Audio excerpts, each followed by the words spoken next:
Bugun 19-misol psixoanaliz kitobidan ko'ramiz. Demak, ABC uchburchak berilgan, tomonlari 10, 16. Demak, ichki va tashqi chizgan aynalar markazlari orasidagi masofani toping debdi.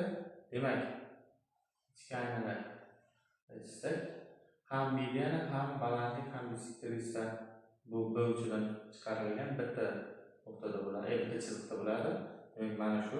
Demak, tashqi aynalar chizish esa bizda qanaqa bo'ladi? Ana shunaqa uchburchakka tashqi ayna chiziladi. Sal yig'ira bo'lib qoldi. Demak, markazini demak, mana shu 16 ni bilamiz. Mana shu yerda markaz desak 16 deb qo'ydik. Demak, mana bu O2 bu O1. Biz shu O1 O2 masofani topishimiz kerak. Demak, nima qilamiz bu yerda? Bu yerda biz uchburchak yuzini topib olsak, qaysi uchburchak yuzini topsak, yuzi nima bo'ladi? Bu 8 bo'ladi. Mana bu tomoni 8 ku. Demak, bu balandlik 6. Demak, 6 ko'paytirilgan 16 taqsim 2 bu 48. Demak, uchburchak yuzi 48 ga tegagan. Radiusini topsak, tashqi chizgan radiusi bu A, B, C taqsim 4S edi.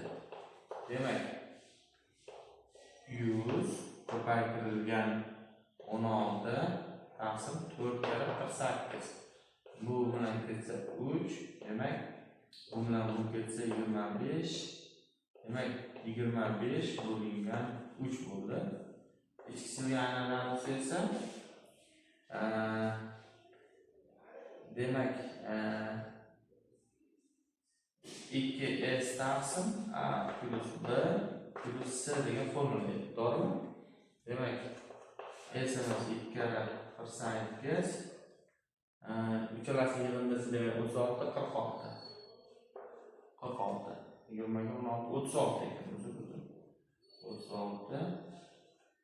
36 demak, mana bu bilan bu 12 qisqasi 4, bu 12 qisqasi 3. Demak, 8 taqsim 3 chiqdi. Demak, mana bu demak, poli B nuqtagacha O2 dan B nuqtagacha radius edi. To'g'rimi? Radius. O'sha radiusdan, mana shu radiusdan mana qismini olib tashlashimiz kerak. Demak, balandlikdan balandlik h dan mana bu kichkina r ni olib tashlasak, mana bu O1 1 ga chiqadi. Demak, bu qanday bo'ladi? H'imiz 6 edi. 6 aylangan 8 taqsim 3. 18 bo'lsa 10 taqsim 3 bo'ladi.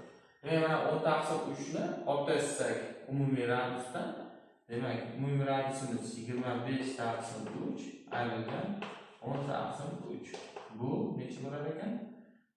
15 taqsim 3. Bu esa 5 bo'ladi.